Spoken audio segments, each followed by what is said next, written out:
नमस्कार. चला तर आपली उन्हाळी वाळवणामधली दुसरी रेसिपी ती म्हणजे तांदळाचे पापड. तांदळाचं पीठ अजिबात न वापरता, तांदूळ पाण्यामध्ये भिजत न घालता, एकदम झटकीपट फक्त 10 मिनिटात बनवता येतील असे आपले इन्स्टंट पापड आहेत.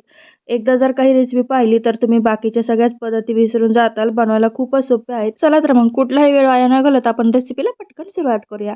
तर बघा आपल्या घरची जी रेग्युलरची वाटी असते वापरण्यातली, त्याच वाटीचं प्रमाणाने मी 1 वाटी तांदूळ रात्रभर पाण्यामध्ये भिजत ठेवले होते. हे रेशनचे तांदूळ आहेत, म्हणजेच कोपनचे तांदूळ म्हणतो आपण. काही-काही ठिकाणी कोपनचे पण म्हणतात, काही ठिकाणी रेशनचे पण म्हणतात. रेशनच्याच तांदळाच्या पापड्या खूप छान येतात, त्यामुळे रेशनचेच तांदूळ वापरा. ही वाटीचं प्रमाण घेऊन मी हे तांदूळ घेतले आहेत. रात्रभर पाण्यामध्ये याला चांगलं भिजत ठेवलंय.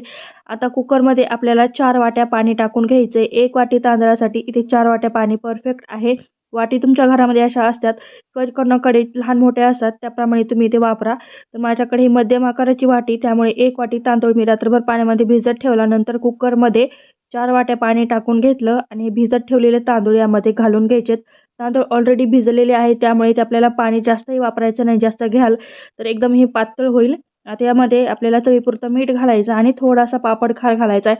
पापड खार शक्यतो घाला, कारण पापड खारमुळे आपल्या पापड्या एकदम छान अशा फुलतात. पापड खार नसेल तर थोडासा सोडा किंवा बेकिंग सोडा वापरला तरीही चालेल. हे चांगलं अगोदर मिक्स करायचं. कुकरचं टोपण लावायचं आणि याच्या 4 ते 5 शिट्ट्या चांगल्या काढून घ्यायच्या. तर बघा 4 ते 5 शिट्ट्या याच्या चांगल्या काढून घेतल्या. थोडंसं हे सुद्धा गेलं पाणी थोडंसं वरती आल्यामुळे सगळं कुकरचं टोपण भरलेलं आहे. तर काही हरकत नाही, जाऊ द्या. त्यानंतर आपलं धुवून निघालंच. तर बघा हे जे आपलं भात आहे म्हणायचं, आपण भातच म्हणू याला, हा चांगला व्यवस्थितपणे शिजला गेलेला आहे. असाच एकदम गाळ शिजायला पाहिजे. जर तुमचा असा गाळ नसेल शिजला तर परत यामध्ये आणखीन थोडंसं गरम पाणी घालून परत एकदा कुकरचे 1-2 शिट्ट्या काढू शकता. पण परफेक्ट प्रमाण सांगितल्यामुळे एकदम हा व्यवस्थित शिजला जातो. आता बघा टोपण उघडलं आणि याला चांगला चमच्याच्या साहाय्याने याला चांगलं घोटून घ्यायचं, किंवा तुमच्याकडे मॅशर असेल तर मॅशरच्या साहाय्याने सुद्धा याला असं चांगलं बारीक असं घोटून घेऊ शकता. जर कुकरमध्ये व्यवस्थितपणे घोटता येत नसेल किंवा असं चांगलं बारीक मॅश करता येत नसेल तर पातेल्यामध्ये काढून घ्या आणि नंतर त्याला चांगलं असं बारीक व्यवस्थितपणे मिक्स करा. तर बघा यामध्ये ना आपल्याला भाताचे कण अजिबात शिल्लक ठेवायचे नाहीत. जितकं चांगलं व्यवस्थितपणे याला मॅश करू तितकं आपले पापड एकदम छान व्यवस्थित होतात. स्टार्टिंगला मी जिरे टाकायचे विसरले होते, त्यामुळे नंतरच यामध्ये जिरे घालत आहे. तुम्ही पाण्यामध्ये जिरे टाका आणि नंतर यामध्ये तांदूळ टाकून शिट्टी काढून घ्या.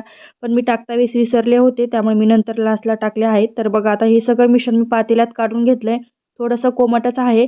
आता इथे गच्चीवरनं मी एक थोडंसं मेन कापड अंथरून घेतलंय. दुसरे 2 मेन कापड घेतले आहेत. जे आपल्या साडीमध्ये आपल्याला मेन कापड येतात, तेच इथे आपल्याला मेन कापड यूज करायचं आहे, किंवा तुमच्याकडे दुसरे कुठे असेल एखादा पॉलिथिन, ते सुद्धा तुम्ही इथे यूज करू शकता.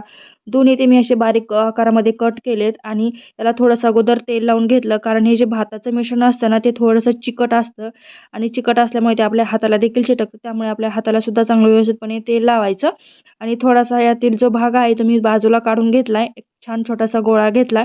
अगोदर त्याला चांगलं गोल केलं आणि नंतर या पॉलिथिनवर आपल्याला ठेवून घ्यायचं आणि दुसरा पॉलिथिन आहे त्यावर आपल्याला असं ठेवून घ्यायचं आहे आणि नंतर एक प्लेट घ्यायची. प्लेटने याला चांगलं असं प्रेस करून घ्यायचंय. बघा किती सोपी आणि साधी पद्धत आहे ना. इथे लाटायची सुद्धा गरज पडत नाही किंवा इथे जास्त हात सुद्धा भरवायची गरज पडत नाही. नुसतं पॉलिथिनवर ठेवायचं, वरतून दुसरा पॉलिथिन ठेवून लगेच त्यावर प्लेट ठेवून असं याला प्रेस करायचं. किती पटकन आपले इझी पापड बनवून तयार होतात. फक्त तुम्ही 10 मिनिटात 50 ते 60 पापड नक्कीच बनवू शकता. मी खरं सांगते, कारण मी 10 मिनिटातच भरपूर सारे पापड बनवून तयार केले आहेत. 1 वाटी तांदळामध्ये कमीत कमी 50 पापड नक्कीच तयार होतात. इथे मी थोडीशी साईज मोठी ठेवली. जर तुम्ही बारीक साईजमध्ये पापड केले तर 60 पेक्षा जास्त सुद्धा पापड बनवून तयार होतात. तर बघा एक एक करून मी अशाच पद्धतीने पापड बनवून घेत आहे. या मिश्रणाचे छोटे-छोटे गोळे अगोदरच तुम्ही डायरेक्ट करून ठेवू शकता, पण मी डायरेक्ट करून ठेवले नाहीत. एक डायरेक्ट गोळा करून घेत आहे. नंतर पॉलिथिन ठेवून दुसरी पॉलिथिन त्यावर ठेवून लगेच ही प्लेट आहे ती प्लेटने याला चांगलं प्रेस करून घ्यायचं. तर बघा पाहू शकता किती छान आपले पापड बनवून तयार होत आहेत. तर बघा इथे आपण तांदळाच्या पिठाचा सुद्धा वापर केला नाही किंवा तांदूळ मिक्सरमध्ये बारीक असे सुद्धा केले नाहीत. डायरेक्ट तांदूळ भिजत घालून नंतर त्याला शिजवून घेतलं आणि लगेच मस्तपैकी त्याचे पापड बनवायला घेतले. किती सोपी पद्धत आहे ना. तुम्ही सुद्धा या उन्हाळ्यामध्ये हा पदार्थ नक्कीच ॲड करा. खूप सोपी पद्धत आहे. आपण एकटी जरी असलो तरी सुद्धा हे पापड इझी करू शकतो. त्याचबरोबर सोपे सुद्धा आहेत आणि खायला सुद्धा खरं सांगू एक नंबर लागतात. एकदम असे चौपट फुलतात, फुलायला सुद्धा आणि खायला सुद्धा एकदम असे खुसखुशीत लागतात. म्हातारी माणसं सुद्धा खाऊ शकतील असे आपले पापड बनवून तयार होतात. तर बघा एक एक करून मी सगळे पापड बनवून घेत आहे आणि नंतर दुसऱ्या मेन कापडावर अंथरून घेत आहे. ही मी जी प्रोसेस आहे ती वरतीच गच्चीवर करते, कारण लगेचच्या लगेच हे पापड आपल्याला उन्हामध्ये टाकता येतात. तर बघा हे सगळे पापड बनवून तयार झालेत आता आपल्याला 2 दिवस छान उन्हामध्ये वाळवून घ्यायचे आहेत. 2 दिवस उन्हामध्ये हे पटकन वाळले जातात. जास्त वेळ पण लागत नाही याला. तर बघा 2 दिवस उन्हामध्ये मी हे चांगले व्यवस्थितपणे वाळून घेतलेत. पाहू शकता छान एकदम असे खडंग आपले पापड वाळले गेलेले आहेत. जिरे टाकल्यामुळे सुद्धा याला चव खूप छान येते. तुम्हाला जिरे आवडत नसेल तर स्किप करू शकता किंवा यामध्ये रेड चिली फ्लेक्स, कोणी कोथिंबीर देखील टाकतात. पण कोथिंबीर मी घालत नाही कारण कोथिंबीर मला जास्त पापडमध्ये आवडत नाही. तर बघा आता मी तळून पण दाखवते की आपले पापड कसे तयार झाले आहेत.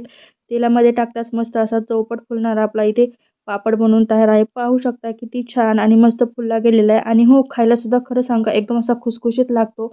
जे तुम्ही दुसरे तांदळाचे पापड बनवत असाल, पण ही एकदा पद्धत वापरून तांदळाचे पापड बनवल्यानंतर तुम्ही बाकीच्या सगळ्याच पद्धती विसरून जाऊन हेच पापड बनवायला घ्याल. तर बघा तेलात टाकताच असा 4 पट फुलणारा आपला तांदळाचा पापड बनवून तयार आहे. तुम्ही नसेल ना कधी ही पद्धत वापरली तर एकदा ही माझी पद्धत वापरून तुम्ही तांदळाचे पापड असे बनवले ना तर घरातले सुद्धा नक्कीच आवडीने खातील. तर बघा पाहू शकता किती 4 पट आपला हा तांदळाचा पापड फुललेला आहे.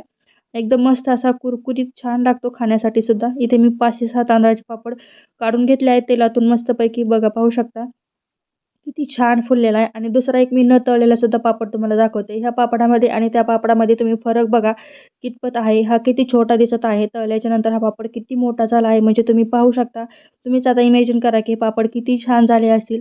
एकदा या उन्हाळा वाळवण्यामध्ये हा पदार्थ नक्कीच ट्राय करून बघा. तर तुम्ही याचा आवाज पण ऐकू शकता. व्हिडिओ कसा वाटला सांगा. जाता जाता एक लाईक, सबस्क्राईब, शेअर करायला पण विसरू नका. धन्यवाद.